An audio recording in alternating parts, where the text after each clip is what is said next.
નમસ્કાર, ગુજરાત તકમાં આપનું સ્વાગત છે। અત્યારે એક મોટા અપડેટ સામે આવી રહ્યા છે।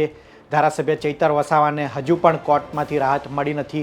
હાઈકોર્ટમાં આજે તેમની જામીન અરજી અંગે સુનાવણી થવાની હતી, પરંતુ હાઈકોર્ટમાં અત્યારે વકીલોની હડતાલ ચાલી રહી છે અને આ હડતાલ આજે પણ યથાવત રહેતા ચૈતર વસાવાના કેસમાં આજે સુનાવણી નહીં થાય। આગામી દિવસોમાં એ ફરી સુનાવણી હાથ ધરનાર છે। ત્યારે અત્યારે ચૈતર વસાવાના રાહત નથી તે મોટા અપડેટ સામે આવી રહ્યા છે। તમને જણાવી દઈએ કે ચૈતર વસાવા 5 જુલાઈથી જેલમાં બંધ છે।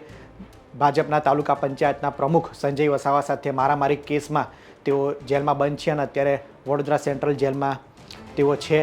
ત્યારે હાઈકોર્ટમાં છેલ્લા 1 મહિનાથી તેમના કેસ અંગે સુનાવણી ચાલે છે। અગાઉ 2 તારીખ પણ પડી ગઈ છે અને આજે એટલે કે 28 ઓગસ્ટના રોજ હાઈકોર્ટમાં તેમની જામીન અરજી અંગે સુનાવણી હાથ ધરનાર હતી। ત્યારે આમ આદમી પાર્ટીને અને ચૈતર વસાવાના સમર્થકોને નર્મદામાં વિશ્વાસ હતો કે આજે તેમને જામીન મળશે, પરંતુ ચૈતર વસાવાને હજુ પણ એ રાહ જોવી પડશે જામીન માટે, કારણ કે આજે હાઈકોર્ટમાં સુનાવણી નહીં થાય।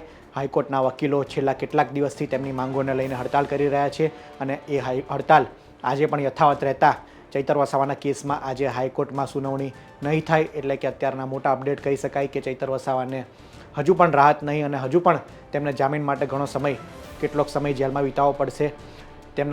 તમને જણાવી દઈએ કે આ કેસની વાત કરીએ તો સંજય વસાવાએ તેમની પર મારામારીનો અને હત્યાનો પ્રયાસનો ગુનો દાખલ કર્યો હતો, જે બાદ નર્મદામાં અને ડેડિયાપાડામાં ખાસ કરીને આદિવાસી સમુદાયમાં રોષ છે।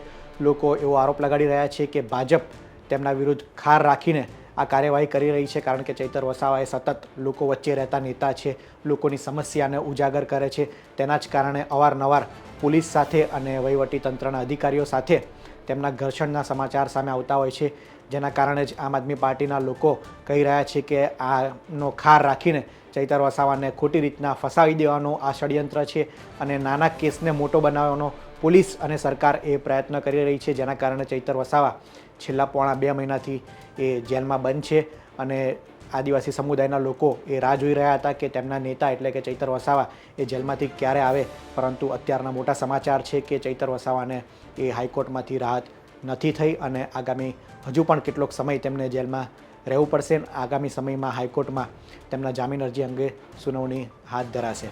આ રિપોર્ટમાં હાલ આટલું જ। ગુજરાતના તમામ મહત્ત્વના સમાચાર માટે આપ જોડાયેલા રહો ગુજરાત તક સાથે। ધન્યવાદ।